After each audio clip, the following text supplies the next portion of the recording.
ادھر اسی رات اس سید زادے کو بھی نبی پاک صلی اللہ علیہ وسلم خواب میں ملے، جس پر نبی پاک صلی اللہ علیہ وسلم نے فرمایا احمد رضا میری اولاد سے کنارہ کشی کرتی ہو۔ جب میں بیعت ہوا تو پھر اس کے بعد میرے دل میں سادات کی محبت بہت زیادہ پیدا ہو گئی۔ اگر کبھی کوئی سید کسی غرض سے میرے پاس آتے تو جو مجھ سے بن پڑتا کر گزرتا۔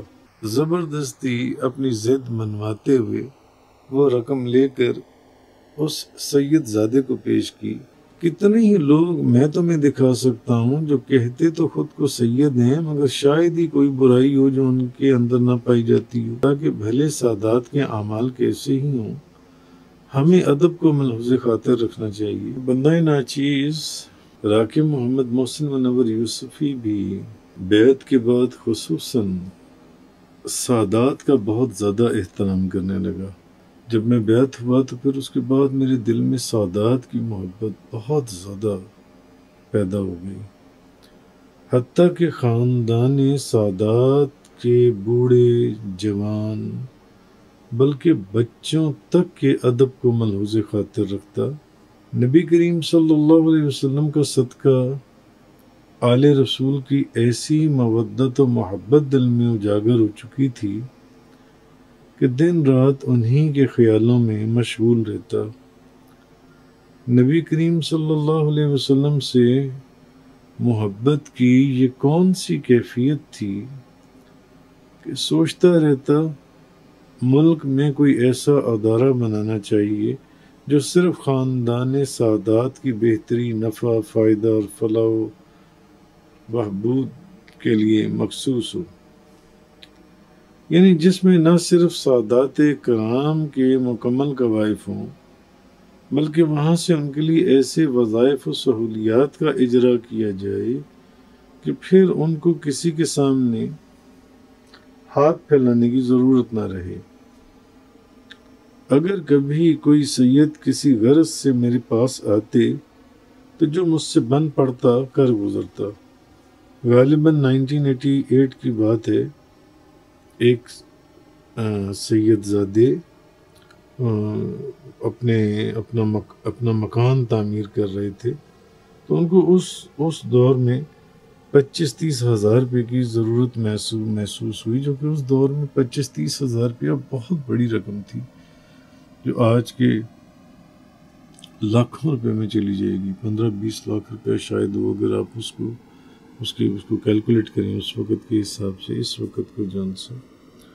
تو جب ان کو اس رقم کی ضرورت محسوس ہوئی اپنے مکان کی تعمیر میں، تو میں نے اپنے والد صاحب سے زبردستی اپنی ضد منواتے ہوئے وہ رقم لے کر اس سید زادے کو پیش کی۔ گو کہ اس دور میں اتنی خطیر رقم سے لاہور کے گرد و نواح میں 1 کنال 2 کنال کا 3 کنال کا پلاٹ بندہ خرید سکتا تھا۔ خیر، میری سوچ اور کیفیات کو دیکھتے ہوئے ایک دن میرے والد محمد منور الدین یوسفی رحمۃ اللہ علیہ مجھے سمجھاتے ہوئے کہنے لگے، بڑے پیار سے کہنے لگے، بیٹا خیال کیا کرو، جو بھی تمہارے پاس آ کر خود کو سید کہہ دے، تم بلا تحقیق اس کے ادب و احترام اور خدمت میں کوئی کسر اٹھا نہیں رکھتے۔ بعض اوقات لوگ اس بات کا تم سے ناجائز فائدہ بھی اٹھا لیتے ہیں۔ کتنے ہی لوگ میں تمہیں دکھا سکتا ہوں جو کہتے تو خود کو سید ہیں، مگر شاید ہی کوئی برائی ہو جو ان کے اندر نہ پائی جاتی ہو، مختلف جرائم میں ملوث جیلوں میں سزا کاٹتے دکھائی دیں گے۔ اگر یقین نہیں آتا تو آؤ میں تمہیں دکھاتا ہوں۔ بلا شبہ والد صاحب مجھے دنیا داری تقاضوں سے خبردار کرتے، اور ایک شفیق باپ ہونے کے ناطے ان کا منصب بھی یہی تھا، مگر پھر بھی میں ہمیشہ ان سے یہی عرض کرتا کہ بھلے سادات کے اعمال کیسے ہی ہوں، ہمیں ادب کو ملحوظ خاطر رکھنا چاہیے، کیونکہ بیٹا جتنا بھی برا کیوں نہ ہو، اگر اس کے باپ کے سامنے اس کو برا کہا جائے، باپ کا دل دکھنا فطری عمل ہے۔ مثلا اس کی میں آپ کو ایک مثال دیتا ہوں کہ حضرت عبداللہ بن مبارک رحمۃ اللہ علیہ لوگوں کے ہجوم میں مسجد سے نکلے تو ایک سید ان سے کہنے لگا، عبداللہ یہ کیسا مجمع ہے؟ کیونکہ ان کے آگے پیچھے لوگوں کا ہجوم تھا، بزرگوں کے آگے پیچھے لوگوں کا ہجوم ہوتا ہے۔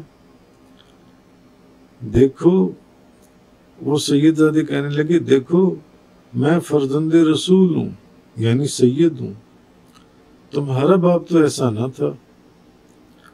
حضرت عبداللہ بن مبارک فرمانے لگے، بے شک میرا باپ آپ کے نانا جیسا نہ تھا، مگر میں نے وہ کام کیا جو تمہارے نانا جان نے کیا، اور آپ نے وہ کام کیے جو میرے باپ نے کیے۔ لہذا آپ کے والد یعنی نانا جان سے علم کی میراث پا کر میں تو عزیز ہو گیا، لوگوں میں عزت والا ہو گیا، مگر میرے باپ کی میراث اور نقش قدم پر چل کر آپ سید ہونے کے باوجود عزت نہ پا سکے۔ اب اسی رات عبداللہ بن مبارک نے حضور صلی اللہ علیہ وسلم کو جلال کی کیفیت میں دیکھا تو عرض کیا، یا رسول اللہ یہ ناراضگی کیوں؟ تو نبی پاک صلی اللہ علیہ وسلم نے فرمایا، تم میرے بیٹے پر نکتہ چینی کرتے ہو۔ اب جب عبداللہ بن مبارک جاگنے کے بعد اس سید کی تلاش میں نکلے تاکہ معافی مانگے، مگر ادھر اسی رات اس سید زادے کو بھی نبی پاک صلی اللہ علیہ وسلم خواب میں ملے اور حضور نے فرمایا، بیٹا اگر تمہارے اعمال اچھے ہوتے تو عبداللہ بن مبارک کیوں تمہیں ایسی بات کہتا؟ جاگنے کے بعد وہ سید زادہ بھی حضرت عبداللہ بن مبارک کی تلاش میں نکلا۔ جب ملاقات ہوئی تو دونوں نے اپنا خواب ایک دوسرے کو سنایا اور ایک دوسرے سے معذرت طلب کی۔ بہرحال علامہ سید صابر حسین شاہ بخاری امام احمد رضا اور احترام سادات کے صفحہ نمبر 66 پر لکھتی ہیں، اعلیٰ حضرت امام احمد رضا خان رحمۃ اللہ علیہ کے محلے میں ایک شرابی سید رہتے تھے تو سید مگر شراب پیتے تھے، اور اعلیٰ حضرت ان کے اس عمل سے بہت متنفر تھے۔ لہذا ایک مرتبہ آپ نے گھر کی کسی تقریب میں اس سید کو چھوڑ کر باقی تمام محلے والوں کو بلا لیا تو رات خواب میں دیکھا کہ سلطان الانبیاء، اعلیٰ حضرت نے خواب دیکھا کہ سلطان الانبیاء صلی اللہ علیہ وسلم کچھ گندے اور غلیظ کپڑے دھو رہے ہیں۔ اعلیٰ حضرت نے چاہا کہ وہ غلیظ کپڑے حضور صلی اللہ علیہ وسلم سے لے کر خود دھو دے، جس پر نبی پاک صلی اللہ علیہ وسلم نے فرمایا، احمد رضا میری اولاد سے کنارہ کشی کرتے ہو جہاں وہ رہتے ہیں